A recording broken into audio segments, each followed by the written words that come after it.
Las normas de procedimiento las encontramos en el libro quinto del Estatuto Tributario. Conocerlas constituye una parte fundamental en materia tributaria, ya que nos explican los procedimientos jurídicos por el que se relacionan la administración tributaria y los contribuyentes, con ocasión de sus funciones propias, como son la liquidación, inspección, recaudación, devolución o revisión de cualquier tributo, así como de la posible imposición de sanciones por incumplimiento de su obligación de pago.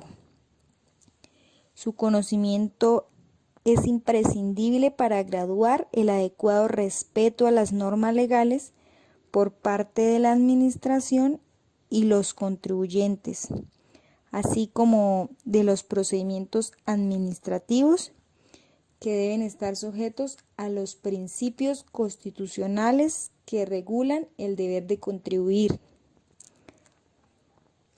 El procedimiento tributario permite conocer los derechos y las obligaciones que tiene un contribuyente.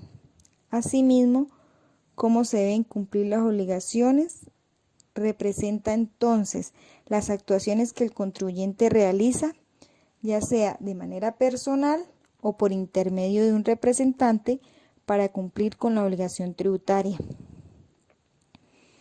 Asimismo, comprende las actuaciones que la administración tributaria cumple para que se realicen estas obligaciones, como son de recepcionar, recaudar, determinar y administrar los impuestos, que a su vez determina la fiscalización, liquidación, discusión, cobro, devolución y lo demás relacionado con el cumplimiento de las obligaciones tributarias. El objetivo principal de las normas de procedimiento tributario es permitir que los tributos se recauden efectivamente. La finalidad para el Estado sería obtener el recaudo, y para el contribuyente que se permita tributar en justicia, equidad y legalidad. Pues independientemente de que a nuestro criterio muchas de las normas pues no permiten que estos principios sean efectivamente aplicados. El origen de la obligación tributaria se encuentra en el artículo 95 de la Constitución Política. Son deberes de la persona y del ciudadano contribuir al financiamiento de los gastos e inversiones del Estado dentro de conceptos de justicia y equidad. Existen dos tipos de obligaciones fiscales de los contribuyentes: la obligación formal y la obligación sustancial. La obligación formal hace referencia a procedimientos que el obligado a cumplir con la obligación sustancial debe realizar para dar cumplimiento a la misma. Ejemplo: presentar la declaración de renta, del impuesto al patrimonio, presentar la declaración de IVA, entre otras. Básicamente hace referencia al cumplimiento. La obligación sustancial se encuentra en el artículo 1 del Estatuto Tributario, donde dice que el origen de la obligación sustancial se origina al realizarse el presupuesto o los presupuestos previstos en la ley como generadores del impuesto, y ella tiene por objeto el pago del tributo. También es importante conocer el artículo 2, que nos habla de contribuyentes. Son contribuyentes o responsables directos del pago del tributo los sujetos respecto de quienes se realiza el hecho generador de la obligación sustancial. Básicamente, la obligación sustancial hace referencia a la obligación de tributar, de pagar un impuesto. Es una obligación sustancial pagar el impuesto de renta, el impuesto al patrimonio, En resumen, la obligación sustancial es sinónimo de nacimiento de una obligación. El procedimiento tributario se divide en tres partes.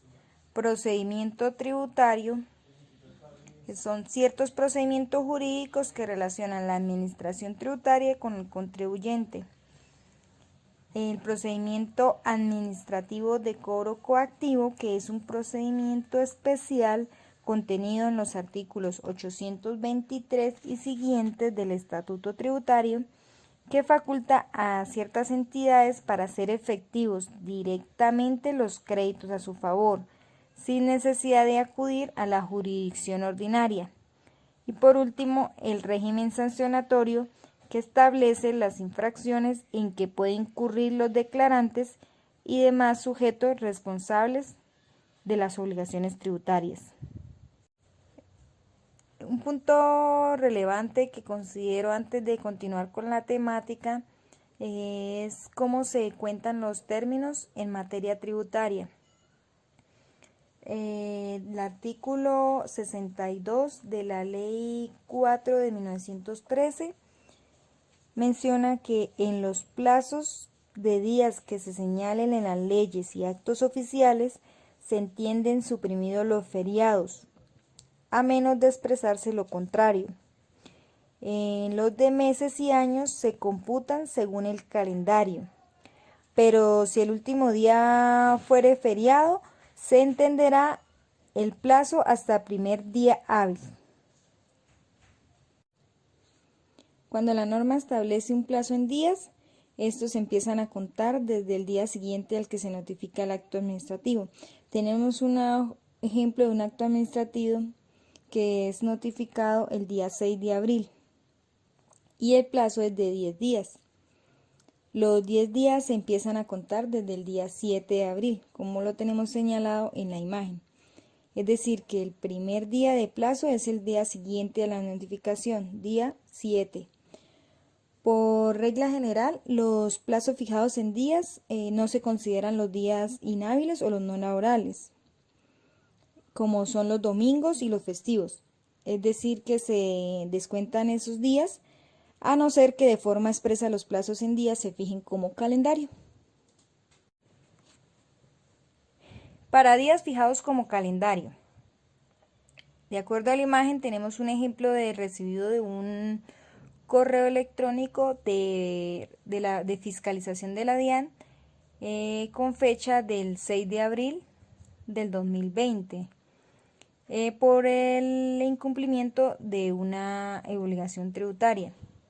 En el contenido del correo me denuncian que debe estar adicionar las correcciones y o pruebas pertinentes dentro de 15 días calendarios siguientes contados a partir de la fecha de recibo de la presente comunicación.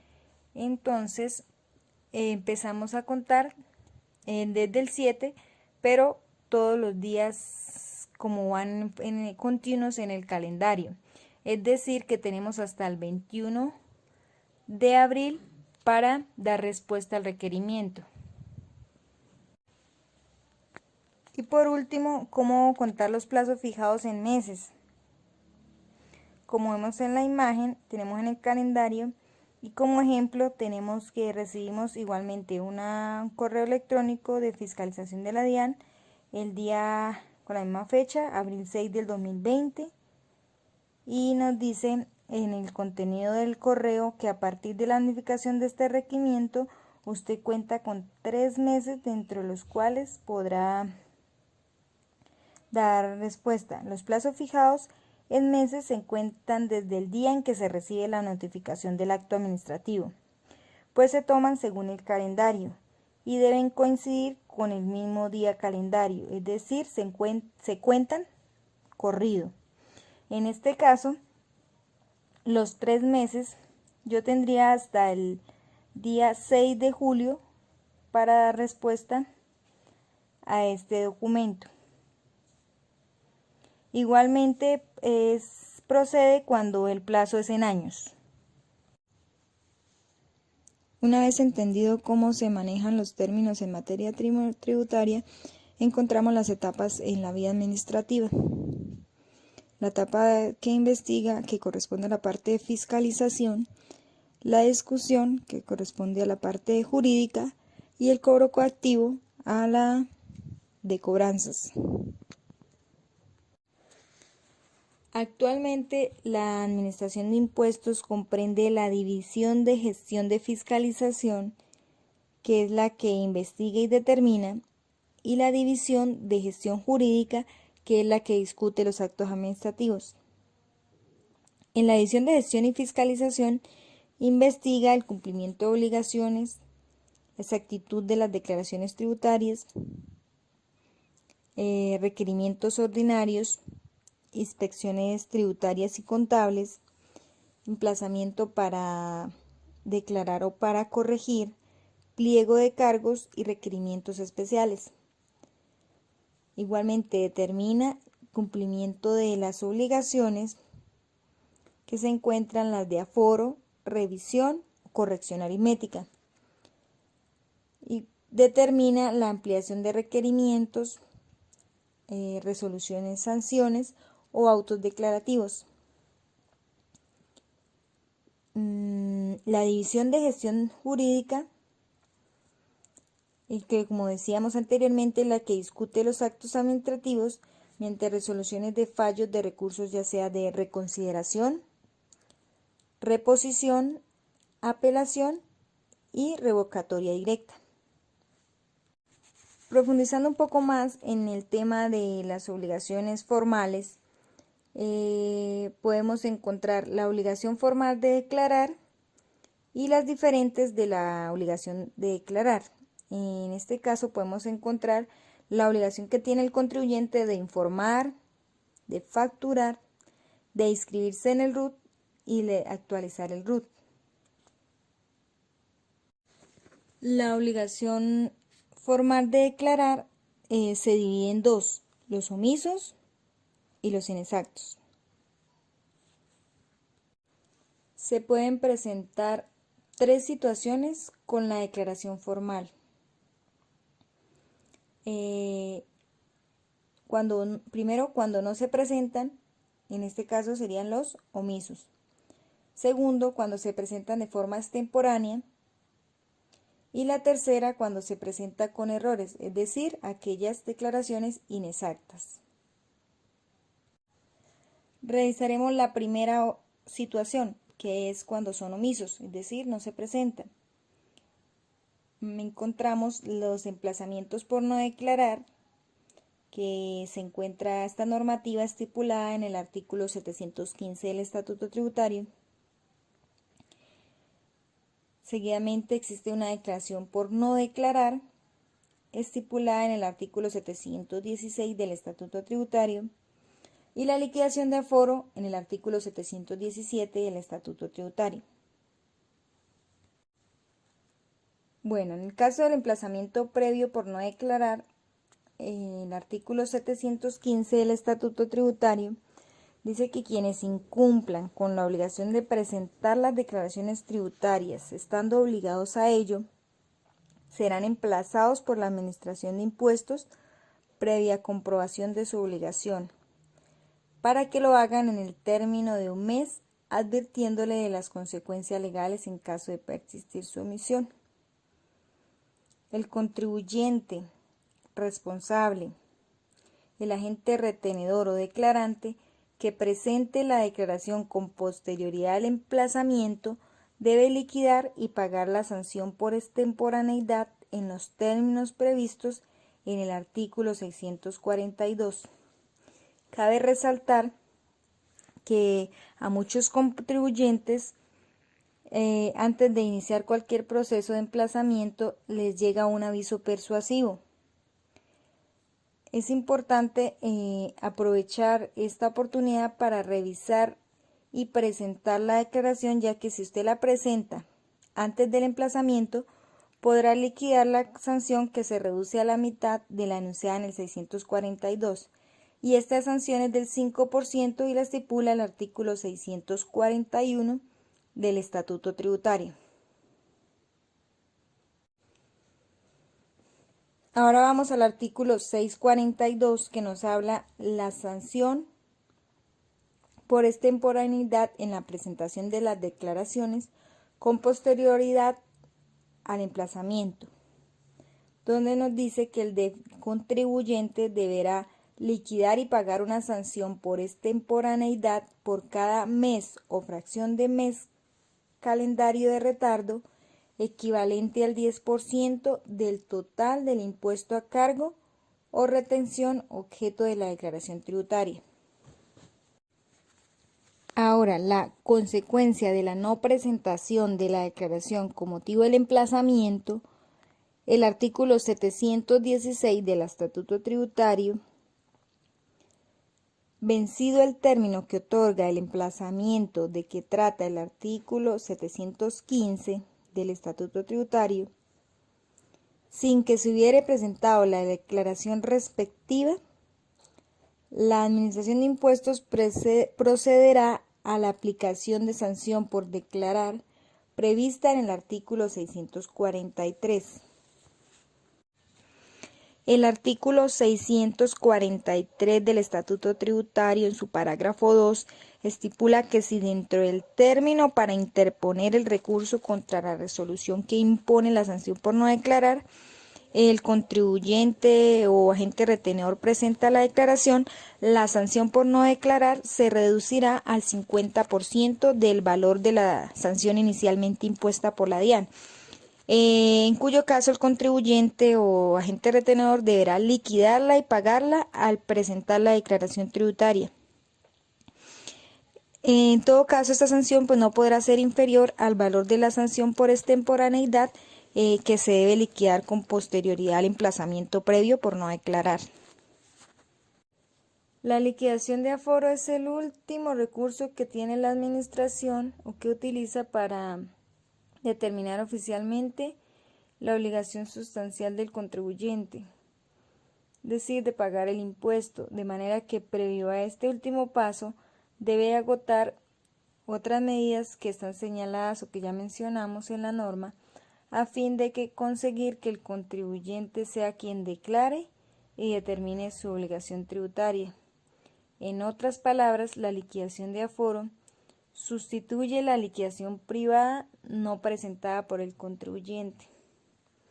Es decir, que mediante este recurso la administración arma la declaración del contribuyente de acuerdo a toda la información recolectada.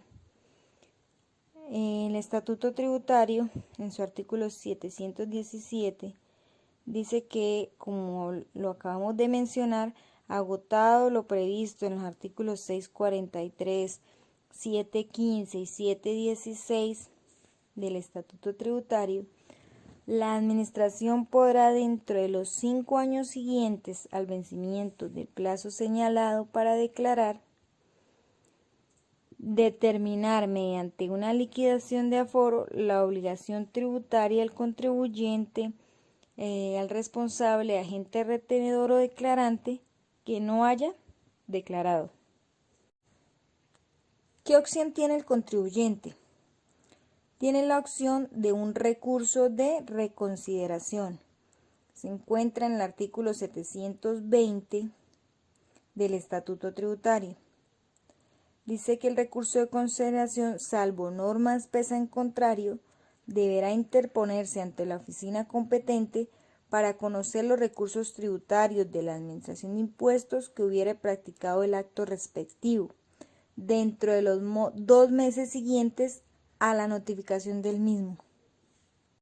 En el mismo artículo, en el parágrafo, dice: cuando se hubiese atendido en forma el requerimiento especial y no obstante se practique liquidación oficial, el contribuyente podrá prescindir del recurso de reconsideración y acudir directamente ante la jurisdicción contencioso-administrativa dentro de los 4 meses siguientes a la notificación de la liquidación oficial.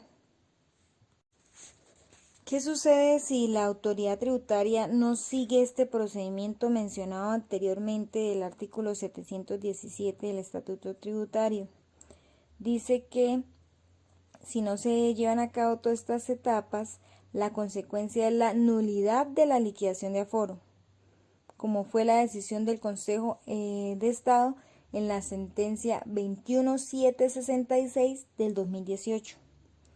Con base en las normas del Estatuto Tributario, esta sección indicó que el procedimiento de aforo consta de 3 etapas, que son el emplazamiento por no declarar, la sanción por no declarar y la liquidación de aforo. Teniendo en cuenta el artículo 642 del Estatuto Tributario, que nos habla sobre la sanción por extemporaneidad después del emplazamiento, tenemos una empresa que estaba obligada a presentar su declaración hasta el 29 de abril del 2019. Terminó incumpliendo con esta declaración, por lo cual fue emplazada por la DIAN, y esta presentó su declaración el 2 de julio del 2019. Supongamos en este ejemplo que el impuesto a cargo es de 20 millones de pesos. La ley señala que en el artículo 642 que se castiga con un 10% del total del impuesto por cada mes o fracción de mes. Por lo tanto, obtenemos las siguientes cifras. La fecha en que presenta la declaración, 2 de julio del 2019. Fecha de vencimiento de dicha declaración era el 29 de abril del año 2019. Tiene 3 meses de extemporaneidad y el impuesto a cargo sería de 20 millones de pesos. Esos 20 millones de pesos por el 10%, por los 3 meses me da un valor de la sanción después del emplazamiento de 6 millones de pesos. La segunda situación que mencionábamos, cuando se presenta de forma extemporánea. Cuando se presenta después de haber vencido el plazo para su presentación, existen 2 situaciones. La sanción por extemporaneidad, que hablábamos del artículo 641 del Estatuto Tributario, y sanción por intereses, que se encuentra en el artículo 634 del Estatuto Tributario. Artículo 641. Las personas o entidades obligadas a declarar que presenten las declaraciones tributarias en forma extemporánea deberán liquidar y pagar una sanción por cada mes o fracción de mes calendario de retardo, la cual será equivalente al 5% del total del impuesto a cargo o retención objeto de la declaración tributaria, sin exceder el 100% del impuesto o la retención según sea el caso. Intereses moratorios, artículo 634 del Estatuto Tributario. Dice que sin perjuicio de las sanciones previstas en el Estatuto Tributario, los contribuyentes, agentes retenedores o responsables de impuestos administrados por la DIAN que no cancelen oportunamente los impuestos, los anticipos y retenciones a su cargo, deberán liquidar y pagar intereses moratorios por cada día calendario de retardo en el pago. Dice, los mayores valores de impuestos, anticipos o retenciones determinados por la Administración Tributaria en las liquidaciones oficiales o por el contribuyente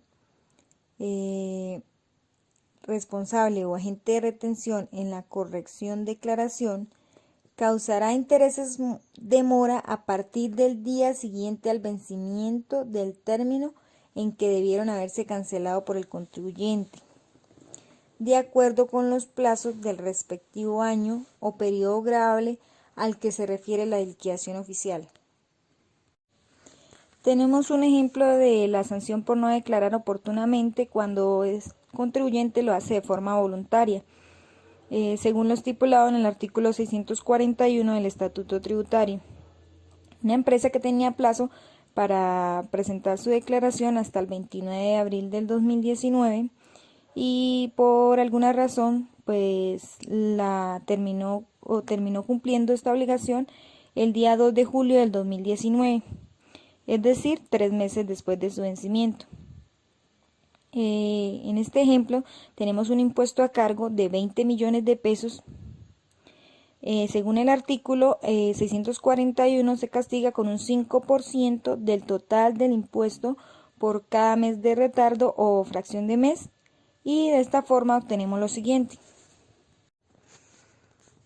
Tenemos en la imagen la fecha en que presentó la declaración, que fue el 2 de julio del 2019, la fecha de vencimiento de la declaración, que era el 29 de abril del 2019, esos meses que hubo de extemporaneidad, que fueron 3, el impuesto a cargo de 20 millones de pesos. Esos 20 millones por el 5% me da un valor de 1 millón de pesos por cada mes, para un valor total de la sanción por extemporaneidad de 3 millones de pesos. Tercero, tenemos cuando se presenta con errores, que hablábamos de inexactos. Cuando se considera una declaración inexacta, cuando hay inclusión de costos o gastos falsos o inexistentes. Cuando se incluyen costos y deducciones sin los debidos soportes. Cuando hay una omisión de ingresos. Cuando se incluyen beneficios o descuentos a que no se tiene derecho o sin el cumplimiento de las obligaciones.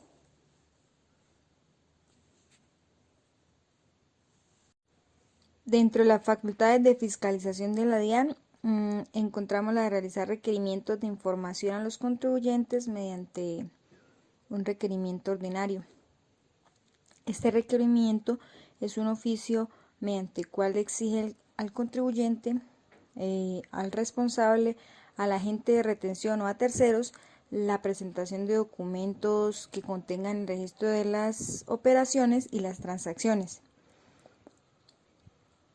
Por lo tanto, mediante este tipo de requerimientos ordinarios, la DIAN no podrá proponer la modificación de una liquidación privada, ni una solicitud para que corrija o presente una declaración que dejó de presentar, pues ello lo debe hacer mediante requerimientos especiales y emplazamientos para corregir o declarar, según sea el caso.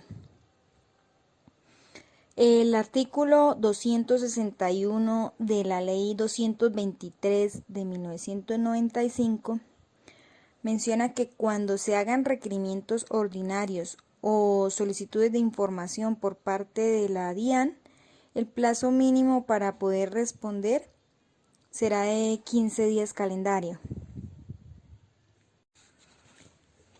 Efectos de un emplazamiento para corregir. Como el emplazamiento para corregir es algo optativo tanto para la DIAN como para el contribuyente, de modo que la DIAN no está obligada a proferirlo ni el contribuyente está obligado a responderle en caso de que se lo notifique. Aquí no hay lugar a sanción por no dar respuesta a dicho emplazamiento.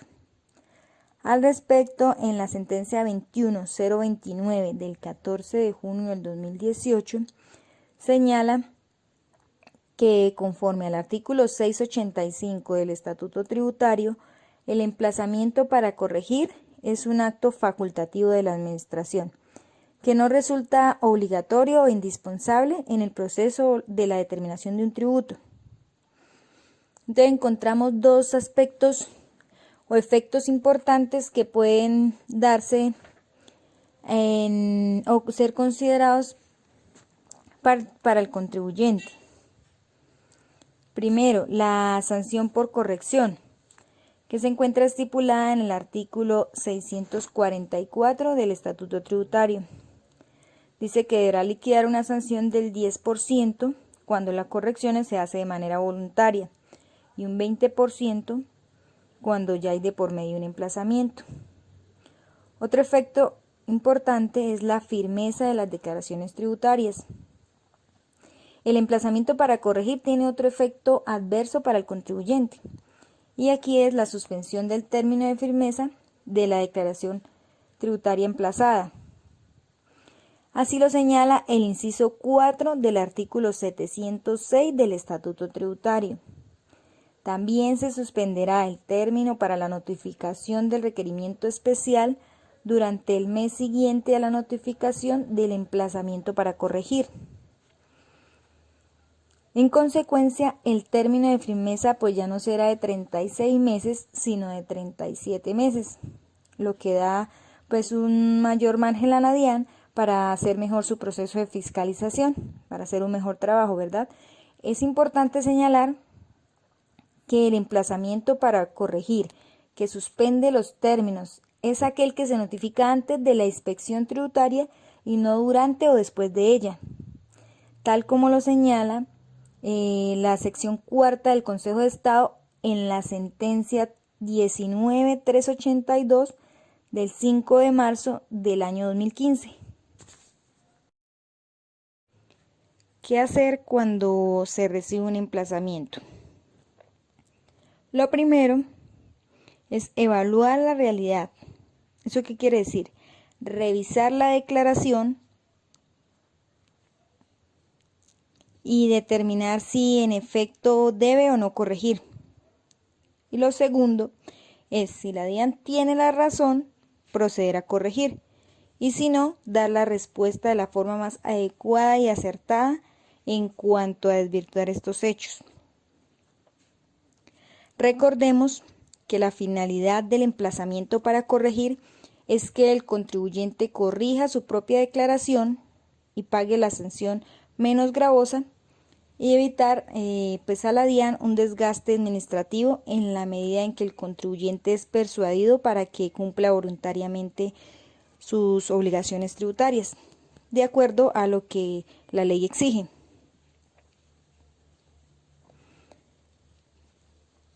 Para el contribuyente resulta más sencillo cuando la DIAN en el emplazamiento le indica los posibles omisiones o errores, las cuales pues si no proceden el contribuyente tendrá argumentos que le permite desvirtuar lo que allí se plantea.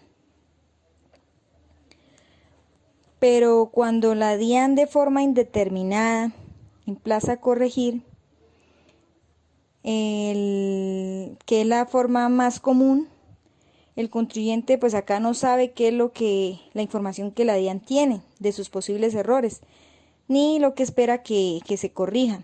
Entonces queda un poco más complicado a la hora de responder a estos procesos.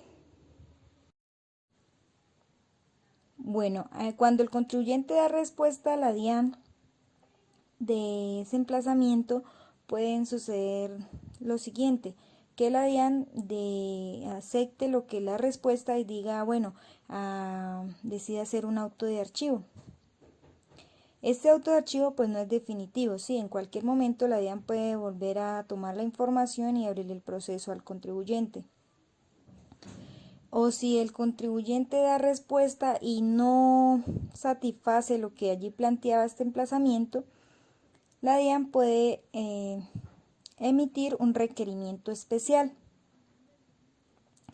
Ese requerimiento especial debe ir muy bien fundamentado. Sí, aquí el contribuyente puede también proceder a dar respuesta a la DIAN, vital a la hora de revisar muy bien la información, y ya cuando recibe un requerimiento especial, lo más recomendable es que se solicite una copia del expediente, ¿sí? Porque ahí está muy claro cuáles los errores o las omisiones que la DIAN detectó para iniciar este proceso de emplazamiento. Solamente se podía solicitar esa copia cuando ya la DIAN nos envía un requerimiento especial. El artículo 703 del Estatuto Tributario nos refiere al requerimiento especial. Un requerimiento especial es un acto administrativo que profiere la DIAN con el cual pues se da inicio de manera formal a un proceso de fiscalización a las declaraciones tributarias privadas presentadas por el contribuyente. Tiene como finalidad modificar la declaración privada que fue presentada inicialmente. El requerimiento especial debe contener la cuantificación de los impuestos, ¿sí? Nos debe explicar los valores y todo para que no sea pues de alguna manera declarado nulo, sino evidencia todos no cuantifica, ¿sí?, un anticipo, una retención y las respectivas sanciones que pretende adicionar a la hora de hacerle la liquidación privada. ¿Qué término tiene la DIAN para notificar un requerimiento especial? Lo encontramos en el artículo 705 del Estatuto Tributario. Dice que deberá notificarse a más tardar dentro de los 3 años siguientes a la fecha del vencimiento del plazo para declarar. Cuando la declaración inicial se haya presentado de forma extemporánea, entonces esos 3 años se contarán a partir de la fecha de presentación de la misma.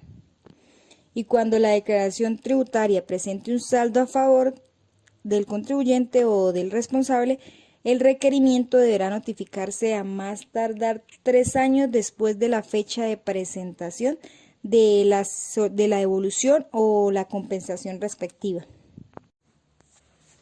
La suspensión del término para proferir el requerimiento especial.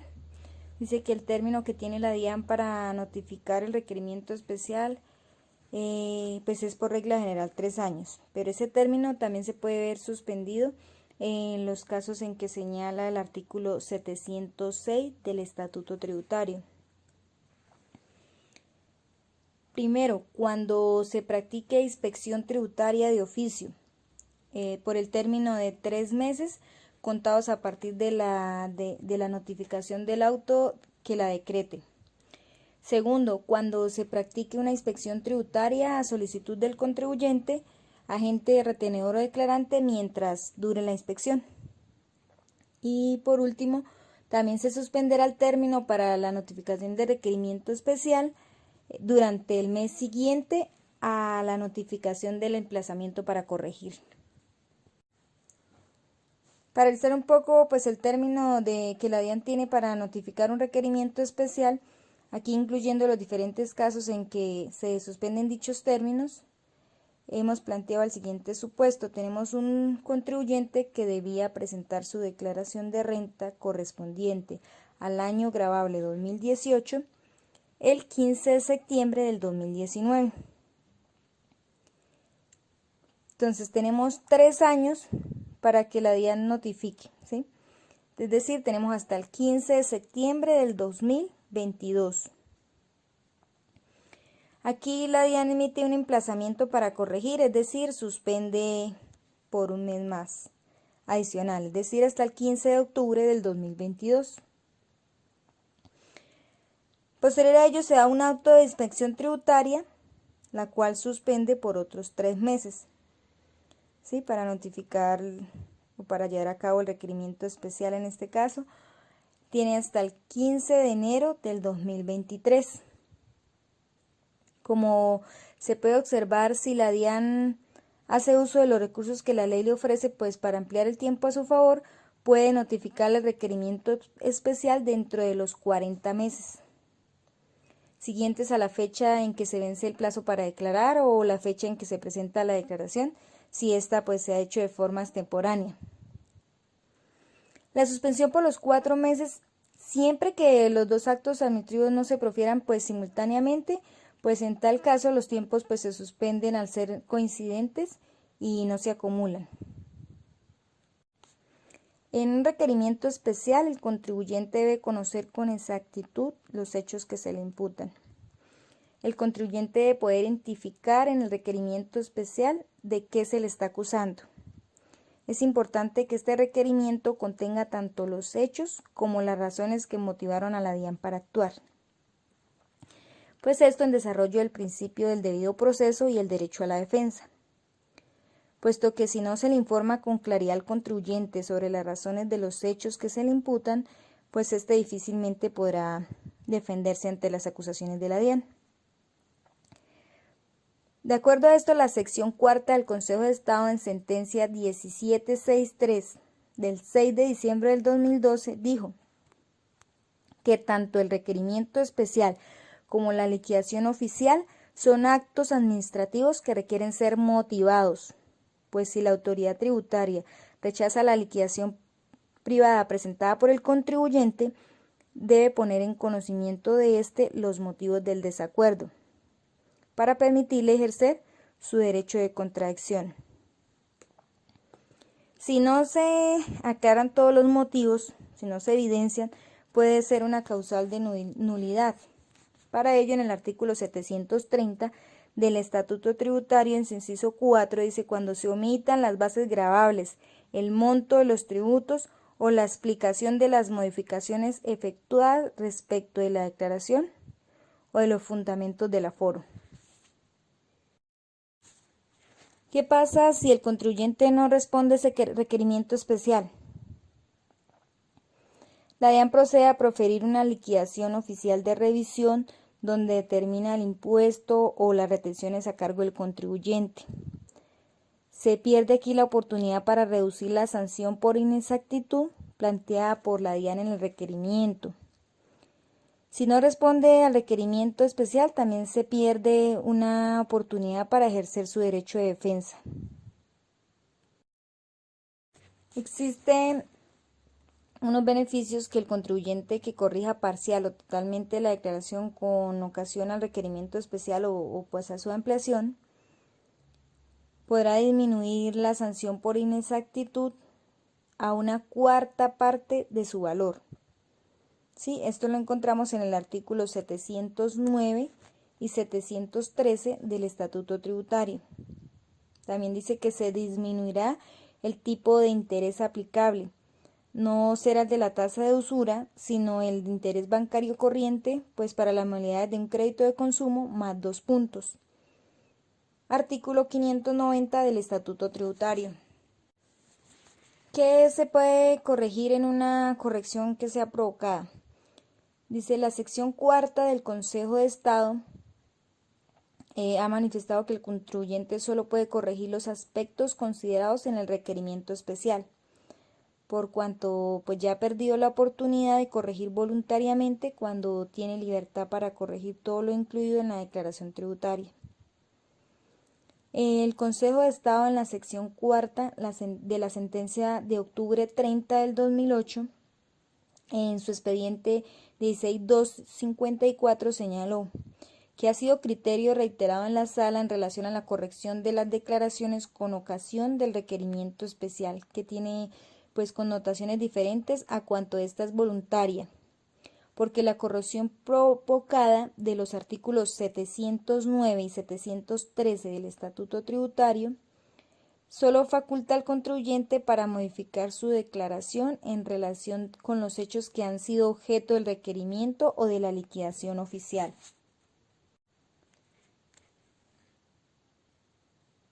El reconocimiento de costos cuando se adicionan ingresos en el requerimiento especial sí está permitido. El Consejo de Estado ha dispuesto que cuando se adicionen ingresos, le es permitido al contribuyente declarar los costos y las deducciones asociadas a estos ingresos, en la medida en que sean procedentes y resulten probados. Esto se encuentra en la sección cuarta del Consejo de Estado, sentencia 21366 del 21 de febrero del 2019. Fue una ponencia hecha por el magistrado Julio Roberto Pisa. Liquidación oficial de revisión. Es un mecanismo con que la DIAN determina el impuesto o las retenciones a cargo de un contribuyente cuando éste pues se ha negado a corregir de manera voluntaria lo que la DIAN ha propuesto en el requerimiento especial. El plazo previo para una liquidación oficial de revisión necesariamente tiene que existir un requerimiento especial. Término legal que tiene la DIAN para proferir la liquidación oficial de revisión. Artículo 710 del Estatuto Tributario. Tiene dentro de los 6 meses siguientes a la fecha de vencimiento del término para dar respuesta a un requerimiento especial o a su ampliación. Aquí, pues según sea el caso, la administración deberá notificar la liquidación de revisión si existe mérito a ello. Cuando se practique una inspección tributaria de oficio, el término anterior se suspenderá por el término de 3 meses contados a partir de la notificación del auto que la decrete. Cuando se practique una inspección contable a solicitud del contribuyente responsable agente retenedor o declarante, el término se suspenderá mientras dure la inspección. Cuando la prueba solicitada se refiere a documentos que no reposan en el respectivo expediente, el término se suspenderá durante 2 meses. ¿Qué pasa si la DIAN no notifica la liquidación oficial de revisión dentro de ese término legal? Es decir, dentro de los 6 meses, la liquidación privada presentada inicialmente por el contribuyente o la declaración de corrección provocada que pudo presentar en respuesta a ese requerimiento especial quedan firme. El artículo 714 del Estatuto Tributario dice que también quedará en firme la declaración tributaria si, vencido el término para practicar la liquidación de revisión, esta no se notificó. El artículo 712 del Estatuto Tributario nos habla sobre el contenido de la liquidación oficial de revisión. Primero tiene una fecha, pues en caso de no indicarse se tendrá como tal la fecha de su notificación. Segundo, el periodo gravable a que corresponda. Tercero, nombre o razón social del contribuyente. Cuarto, un número de identificación tributaria. Quinto, las bases para la cuantificación del tributo. Sexto, el monto de los tributos y sanciones pues a cargo del contribuyente. Séptimo, tiene la explicación sumaria de las modificaciones efectuadas en lo concerniente a la declaración. Y como octavo y último debe estar la firma o sello del control manual o automatizado. Recurso de reconsideración. Es un mecanismo mediante el cual el contribuyente ejerce el derecho a la contradicción y defensa. En otras palabras, el recurso de reconsideración es el escrito que el contribuyente presenta ante la DIAN para solicitar que reconsidere un acto administrativo liquidatorio o sancionatorio para que lo revoque o lo modifique. Este es un recurso contra la liquidación oficial de revisión. Casos en que se puede interponer el recurso de reconsideración. El artículo 720 del Estatuto Tributario señala que el recurso de reconsideración se puede interponer contra los actos administrativos definitivos proferidos por la DIAN, como por ejemplo una liquidación oficial de revisión, una liquidación de aforo, una liquidación por corrección aritmética o alguna resolución que interpone alguna sanción, como por ejemplo la sanción por facturación o por el envío de información, entre otras.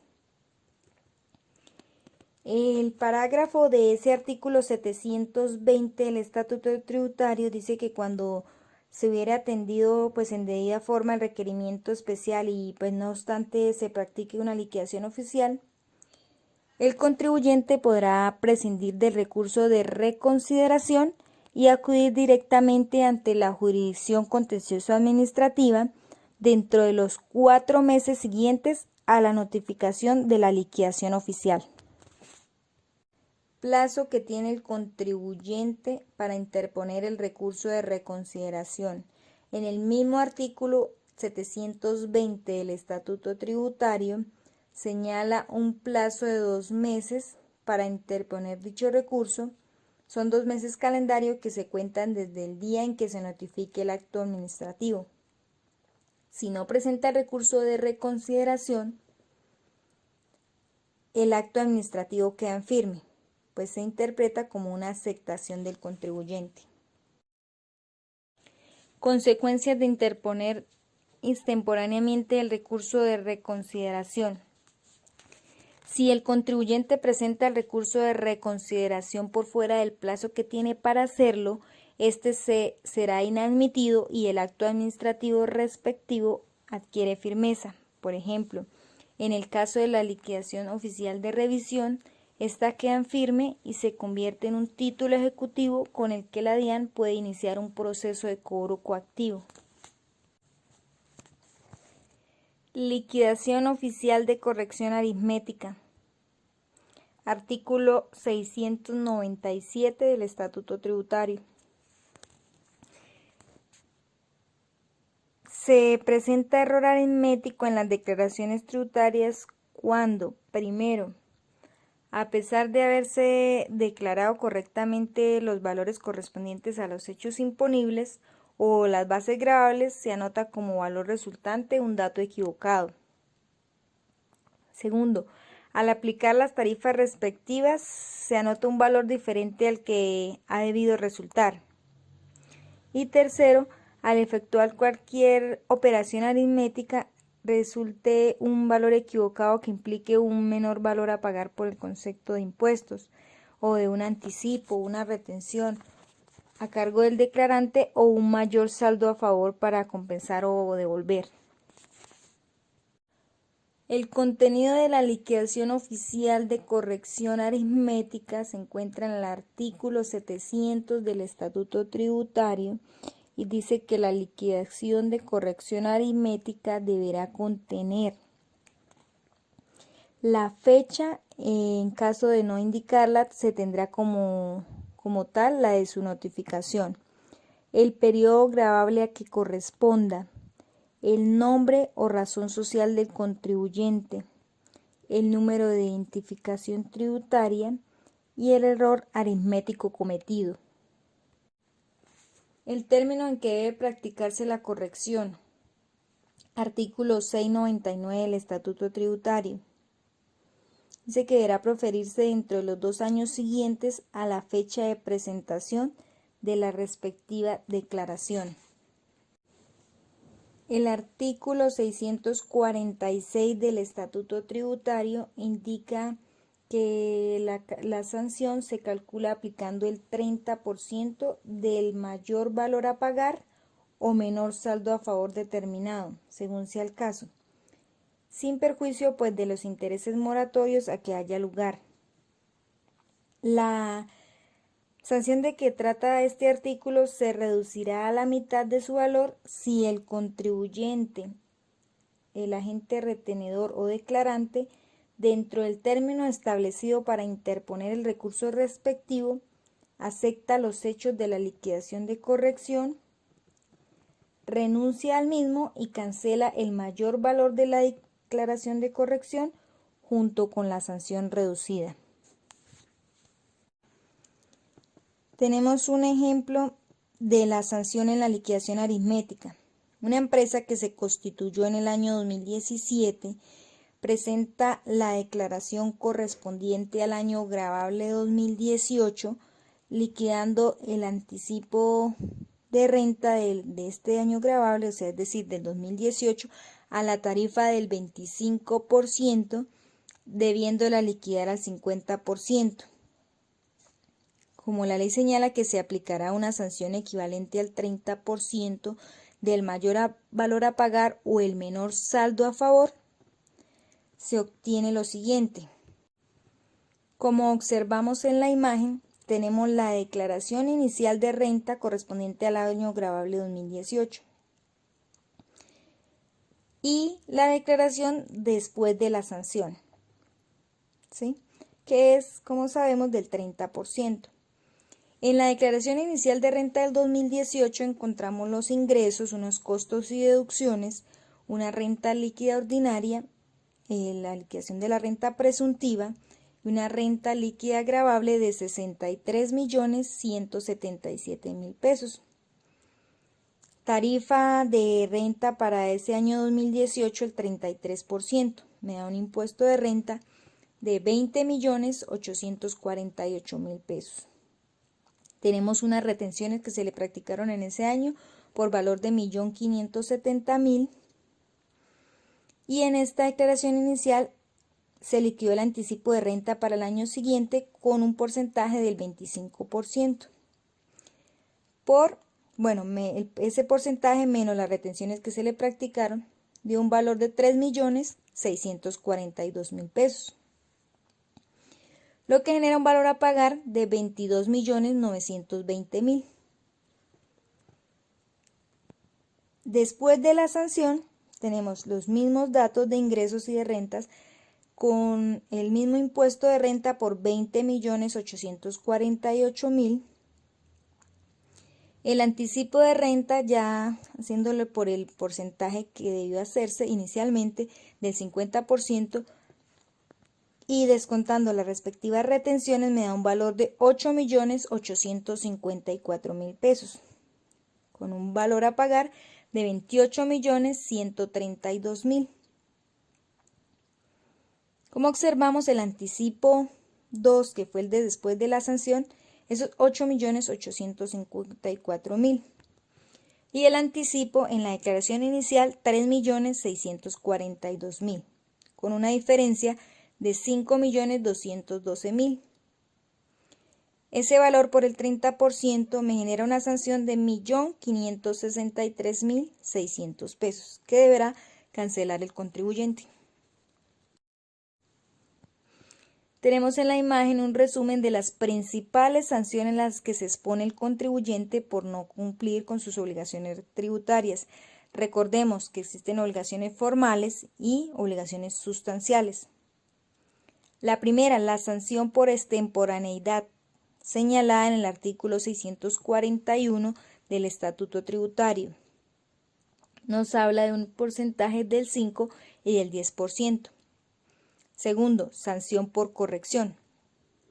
Artículo 644 del Estatuto Tributario. Porcentajes el 10 y el 20%. Tercero, sanción por no declarar. Artículo 643 del Estatuto Tributario. Nos habla de un 20% sobre los ingresos o las consignaciones. Cuarto, sanción por errores aritméticos, señaladas en el artículo 697 del Estatuto Tributario. Nos señala un 30% del mayor valor a pagar o menor saldo a favor. Quinto, la sanción por inexactitud. Artículos 647 y 648 del Estatuto Tributario. Estipula unos porcentajes del 160% y del 200%. Sexto, la sanción por omisión de activos o pasivos inexistentes, señaladas en el artículo 239-1, el artículo 647 y 648 del Estatuto Tributario. Séptimo, la sanción por no inscribirse o actualizar el RUT. Artículo 658-3 del Estatuto Tributario.